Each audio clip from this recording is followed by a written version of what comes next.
Hello, hello, hello, and welcome back, everyone.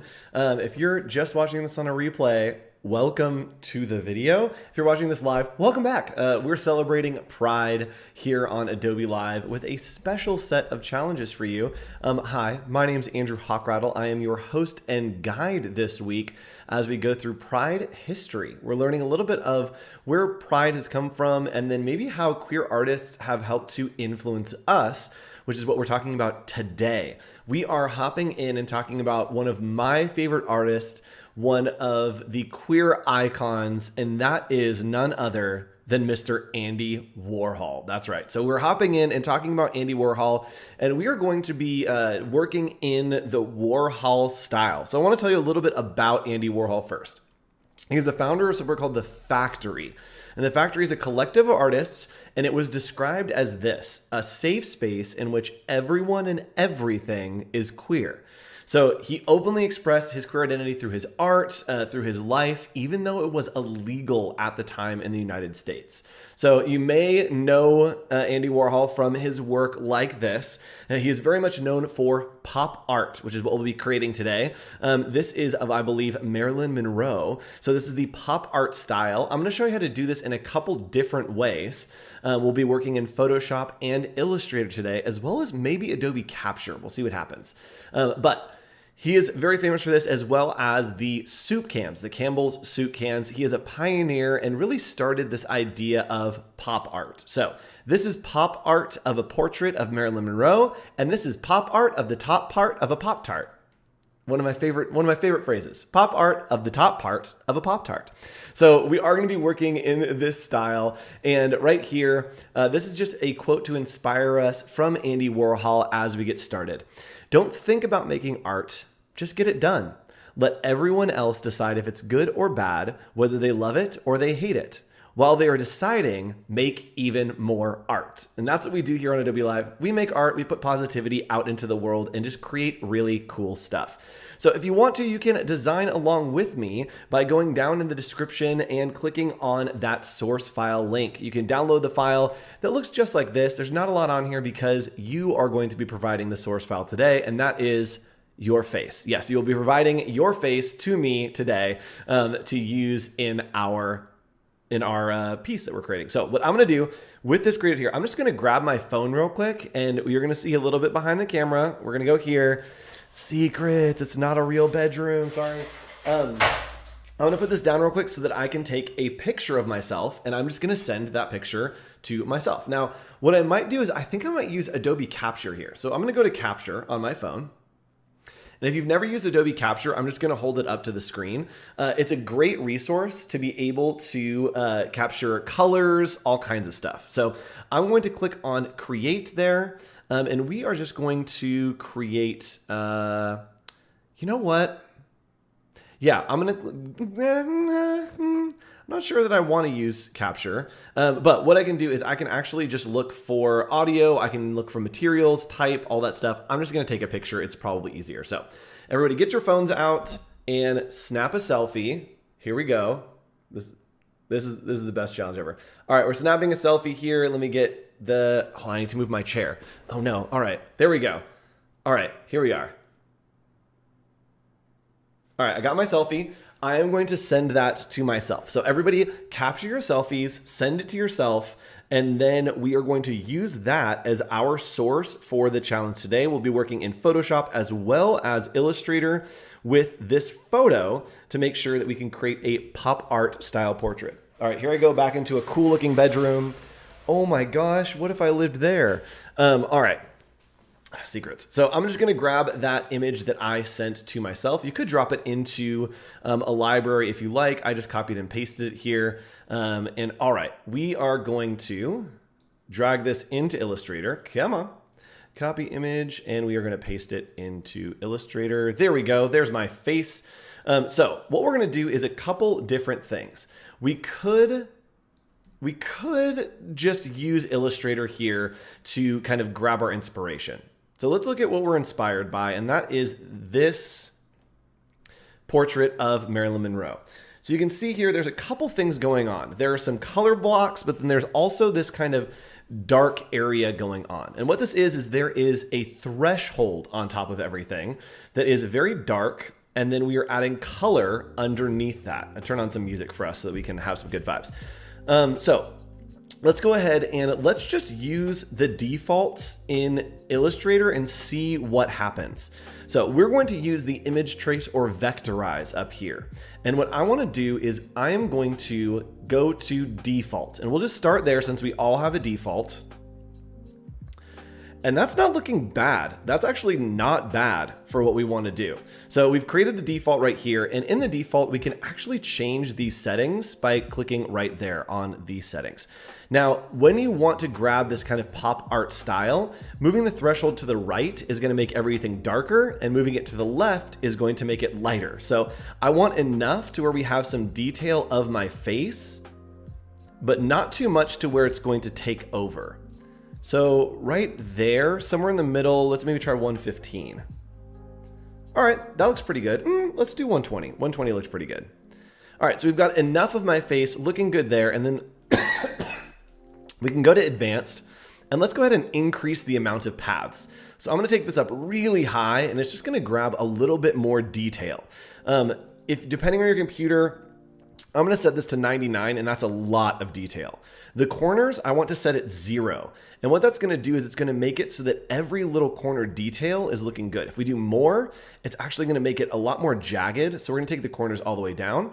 And then noise is how much like detail you wanna get. So I'm gonna set this to 2. And that's gonna get, there we go, a lot of detail in there. So I do want to ignore white, and what that's going to do is it's going to take all the white out and give us a little bit more of a clean look on our portrait. So this looks good. I'm going to hit expand right here, and it's going to expand this into shapes.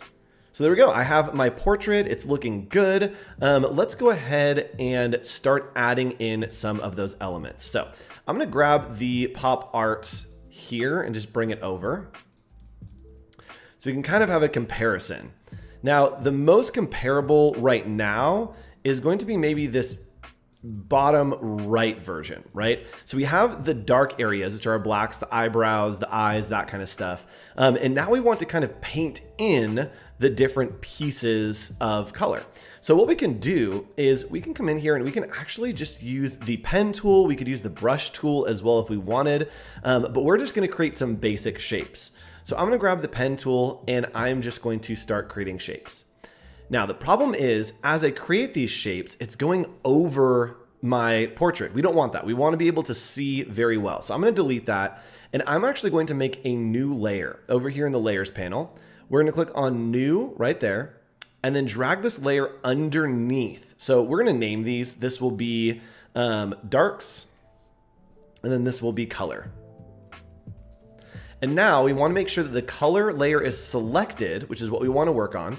I'm going to use the eyedropper tool to grab a color, and then grab that pen tool. And what's nice about this is all our edges will be hidden by the black that's overlaying. So we can use the pen tool and kind of just click in here and really guess at where things are going, right? Really make it loosey-goosey. And the cool thing about the pop art style is it doesn't have to be precise. And you can see as I'm clicking around here, it really is just creating these shapes and filling in for us. Now I am going to try to follow my headline right there a little bit and bring this up over there. So it looks pretty good, but what I want to do is make sure that I can round these out, right? These little edges that are right here aren't looking great. And even though his portrait sometimes would go over the edge, right, a little more extended, I want to make sure that it at least looks smooth. So I'm going to select this shape and then hit A, which is the direct selection tool, and grab one of these little nodes and just pull it in. And that's going to round out those edges for me a little bit. Let's round them just a little bit more. I can select just those two and just click and drag to really round those out. So that's looking pretty good to me. Next up, we want to add in some of these colors, right? Let's maybe do the lips. And I think the lips, I have a mustache, but we're going to make this a blue mustache. So what I can do is, again, just come in here and really kind of sloppy click around into these shapes. As long as we're working on that color layer, you can kind of outline and make sure that you try to maybe overshoot a little bit so you get some cool edges on there. and then come all the way around, and we're going to change that color to a bright blue. Actually, let's do red. Let's do a classic red lip. So that's looking pretty good, looking kind of fun. I do want to maybe capture my neck a little bit here with that color as well. So let's create a space. Again, we're just using the pen tool there to kind of move things around. Then we're going to put on some eyeshadow. Got to get some shadow on. This is maybe where we go blue. And for this, I might actually use the brush tool. So the brush tool is just B, very, very quick and easy way to add in some spice. And we're going to click and drag this up over my eye, give it a nice little kind of shape there. Whoa, what happened there? Brush touch, did I not? Oh, it is there. It's there, I just made it the wrong color. There we go, the shape does exist. So we are going to fill this shape with a nice blue. All right, and that's looking pretty good to me. You can go in with the direct selection tool and start to kind of move things around to make sure that you have the right area. And if it's not a closed path, you can simply hit Control or Command J to join it together into a closed path, or go to Object, Path, and Join. And that's going to join it so that it is a closed path. I'm going to round out this corner just a little bit. And then we can actually use this eye to mirror onto the other side. So with this selected, we are going to go to Transform and Reflect, and it will reflect that to the other side. So we hit OK. And then we can kind of bring this over to that other eye. What happened? Transform, reflect, sorry, not OK. You want to hit Copy. And copy is going to make a copy of that shape for you to pull over to the other side. So that's looking pretty good. And let's see, what other elements? The hair. So the hair and the eyes are the other elements that are kind of pulled out into a different color. So let's go ahead and play around with doing some hair and then doing some eyes. So the hair, we definitely want to try to overshoot those shapes. So I'm going to come a little bit off of the hairline and a little bit around this edge. So again, you want to be kind of sloppy when you're working in this style. It's going to really create a fun look. And I'm going to get this hair continuing through there, through those glasses, just to add a little bit more contrast. And from there, we're actually going to create a bunch of different variations, just like Andy Warhol does with his variations as well. Let's grab this and pull it all the way down so that we get the hair kind of coming around that side. All right. And let's go ahead and select that blue and just make it a nice yellow. All right, so we're getting some vibes. We're getting some similar vibes. It's looking okay, but maybe let's do some variations on this. I'm going to crop this in a bit by just using a square.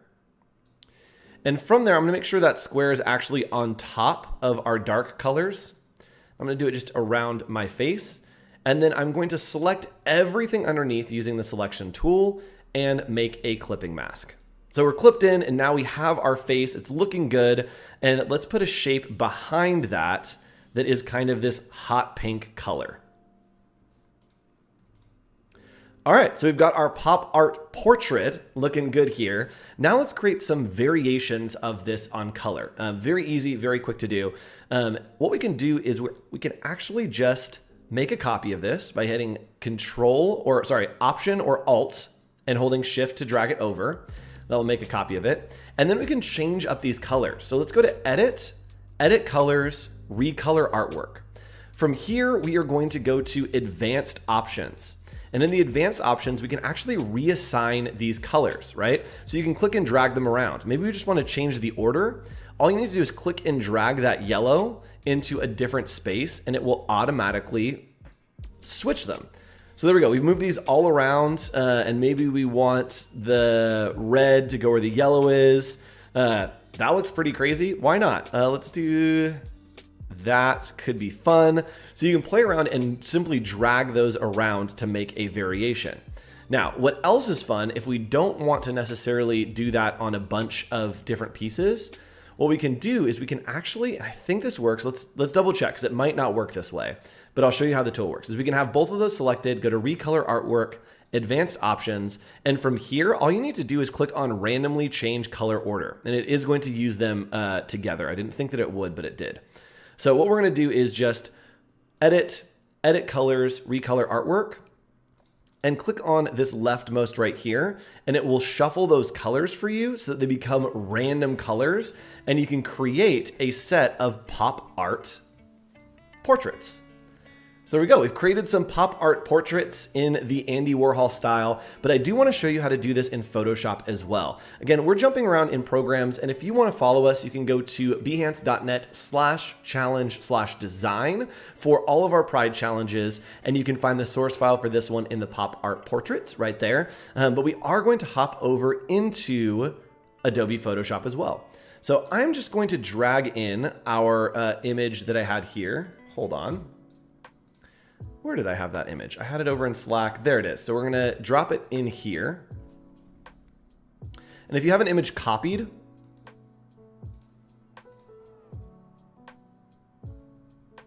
all right, I need to save it.